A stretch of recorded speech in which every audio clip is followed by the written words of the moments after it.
Hello everyone! In this week's video, I'm critiquing my viewers' art. Many of you enjoy these videos and find them helpful, so I'm happy to make another video in this series. So I announced on my social media and community tab that I was accepting submissions again, and I chose a number of submissions to critique. Before we jump in, I do want to address some comments that I got on the last critiquing video. The first thing I kept kind of seeing is people leaving comments as if I'm just grabbing people's art and saying what's wrong with it. Like I just went up to a random person on Twitter and started giving unwanted advice. Of course, this isn't the case. All of the art I'm critiquing, the artist submitted the art for the purpose of me giving them feedback. I'm the kind of person that feels like if an artist isn't asking for constructive feedback, that I should keep my thoughts to myself, and I'll only offer advice if it's requested. So yeah, I'm not just yelling art advice at random people, these people requested my feedback. Another thing I saw was people think that since I'm willing to give feedback, that means that I think my art is perfect or without flaw, or that because I'm giving feedback, that means I should be like an art master or something. I know I have things I'm still working on in my art and I'm still learning. However, that doesn't mean I can't help another artist see things about their art that they may not be seeing.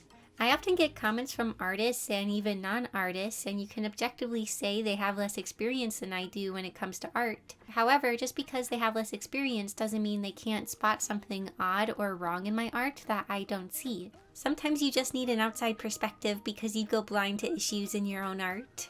Or you know something feels off, but you don't quite know what.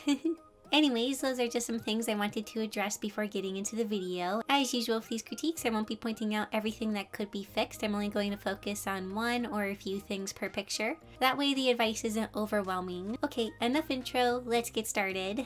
Overall, this picture is very nice, but the first thing that jumped out to me is that the picture feels skewed to the left. Here's an example of what I mean by skewed. So if we have a vertical line, it goes straight up and down. However, if we skewed it, that means it's kind of leaning to one side. You might be able to better see it if I flip the canvas. The face feels like it's leaning. So I'm going to select the entire picture and drag the top edge over to help reverse the skewing. Skewing is often something I have to be careful of in my art. I have found flipping the canvas helps me avoid skewing because then I can better look at the picture with a fresher perspective. And also making sure to hold my head straight and look directly at my drawing surface helps. When I was younger, I would sit with my sketchbook in my lap and I would turn my head and angle it, and this would make my drawings be very skewed. So I try not to do that. I keep my head very straight and directly look at my paper. So yeah, it's not a major thing, but trying to avoid your art being skewed can help a lot with its appearance.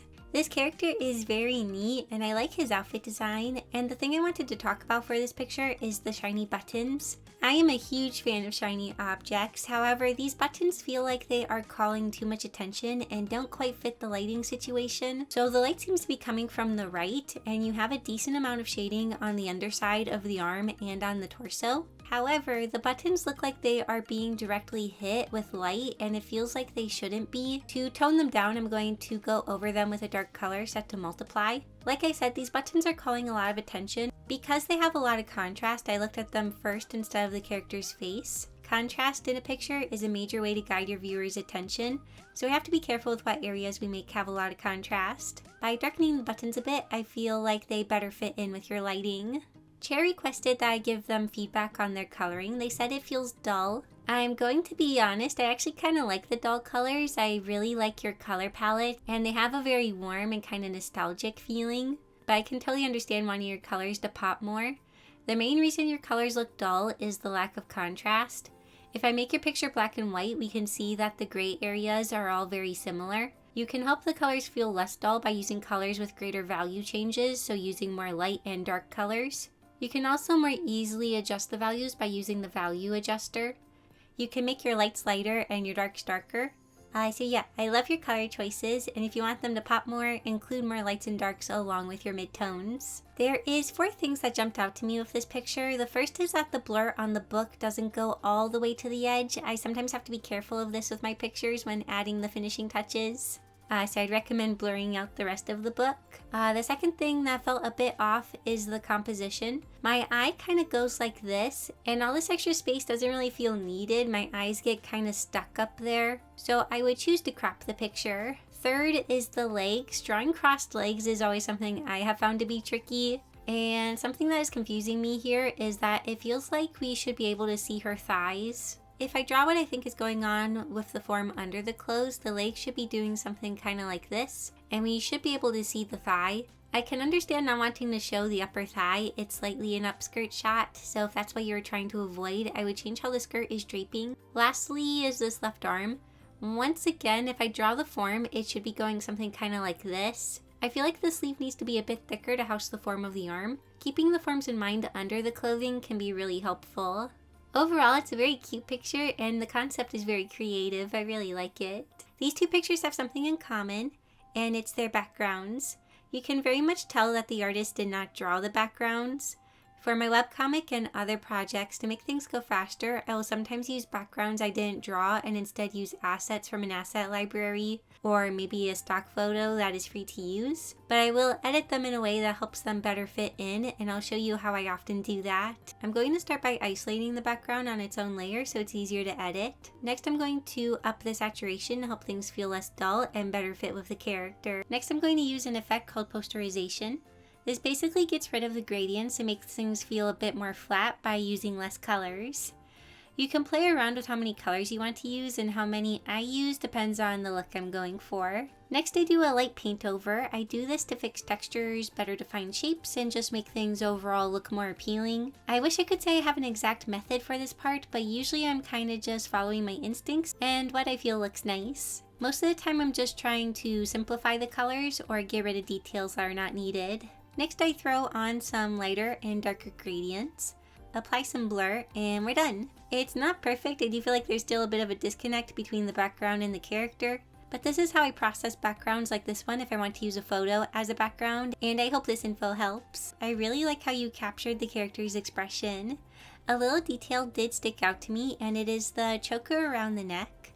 It feels like it's not following the neck's form, so if we think about the neck, it's kind of a cylinder. And with the view that you drew the character in, we are looking down at the neck a bit. Because the head is overlapping the neck a decent amount, the choker needs to be placed a little closer to the head. I also slightly changed how the necklace was laying. When adding accessories like bracelets and necklaces, it can be helpful to keep the form of the thing we are placing them on in mind. Linny requested helping with the shading, and I noticed in both of your pictures you included very strong warm highlights. I'm also a big fan of these kind of highlights too, but something I mentioned in my critiquing my old art video is that when you have bright light sources, you also need dark shadow. So I would recommend adding some more magenta shadows, and for fun you could add a light cool highlight to the other side to add some interest, but this is all up to you. When it comes to your shading, simply adding more shadows would be of help. You also requested help with line art. I do notice your line art is a bit on the messier side, which is totally fine. But if you find you're having a hard time creating clean line art, I recommend doing more cleanup sketches. I often find I make my line art process much simpler, and it's easier for me to create clean line art if I have a tidy sketch to go over. It helps me be more confident with my line work. It's not much, but I hope this advice helps a little.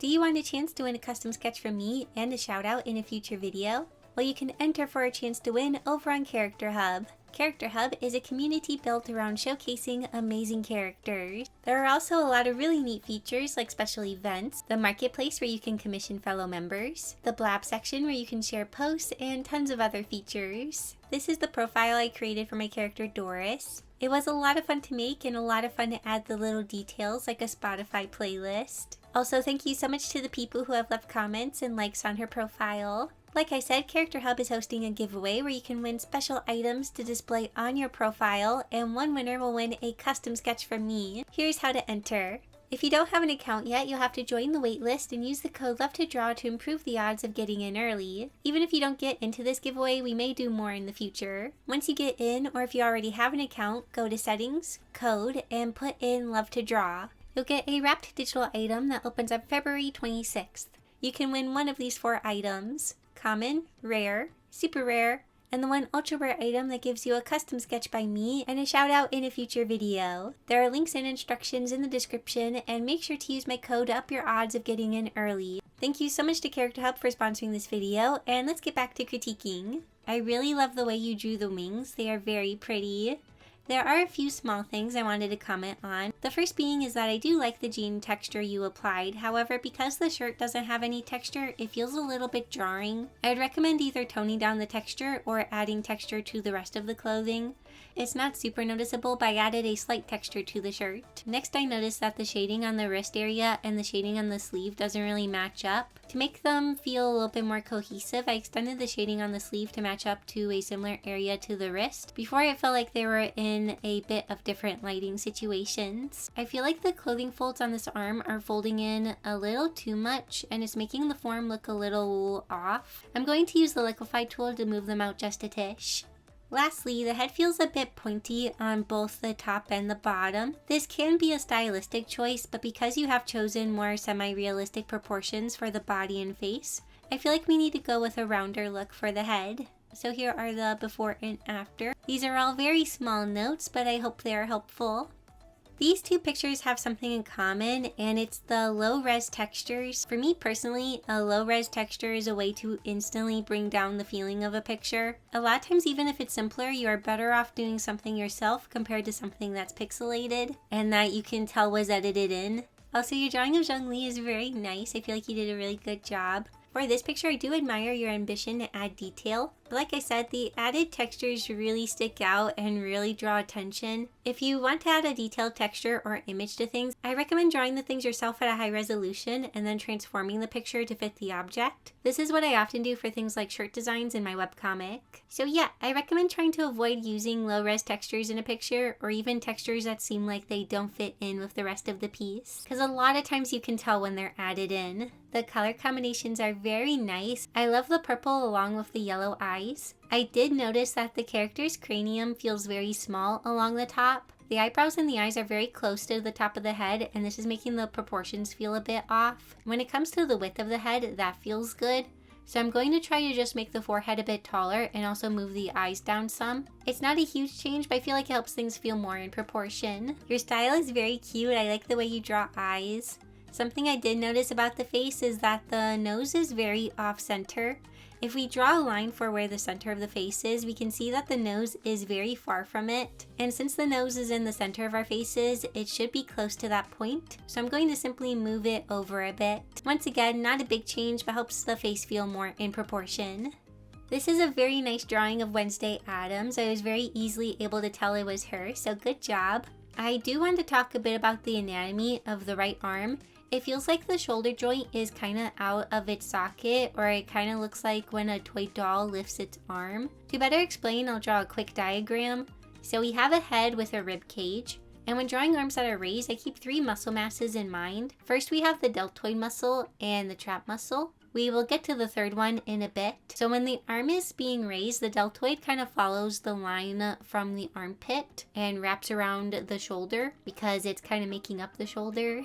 The trap muscle also becomes compressed and moves with the arm. The next mass of muscles is coming from the back. I think people often refer to this area as the lat muscle, but there are a lot of small muscles in this armpit area. Here's a 3D model to maybe help make things a bit clearer. We can see that muscles are wrapping around from the back into kind of the shoulder and arm area. So yeah, I keep in mind the deltoid, the lat, and the muscles coming from the back. Because of Wednesday's outfit and the way she is turned, we can't really see a lot of what's going on, but I'll try my best to adjust in a way that makes sense with what I explained in my example. Now it looks like the shoulder is in more of a proper spot. It doesn't feel like it's out of its socket, and everything kind of flows together a bit more. Seeing the combination of pencil and color pencil makes me feel very nostalgic because I did this a lot when I was first drawing. The hard part about using these two together is that your paper often ends up very messy from the graphite, and the graphite also mixes with your color pencil work and it makes the colors muddy. If you want to keep your paper cleaner, I recommend doing your sketch very lightly with pencil, and once your sketch is in place, lighten things up with a eraser or kneaded eraser. Kneaded erasers are nice because you can really lightly dab off the graphite. So if you can get one, I recommend getting one. They're very nice and I love using them. Then to clean up your sketch, go over it with color pencil and make your lines darker instead of using graphite. That way you don't get a ton of graphite mixing with your color pencil once you start coloring. Also, putting a piece of paper under your hand can help keep things cleaner since your hand won't be transferring the graphite. Or doing your sketch on one piece of paper and then using a light box to transfer it to a cleaner sheet is also an option. I most often use erasable color pencils for my sketches. Or you can also use colored mechanical pencils, as they don't muddy your pencil work like graphite does. Sophie requested help with drawing faces in side view, so I'll show you some basic ways that I break it down. First, let's start with how you drew the head. You have a circle for the cranium, the neck comes out towards the back of it, and then we have the jaw being kind of separate from the neck. And so when I draw a head in side view, I recommend using an oval because it better represents the shape of the head in profile view.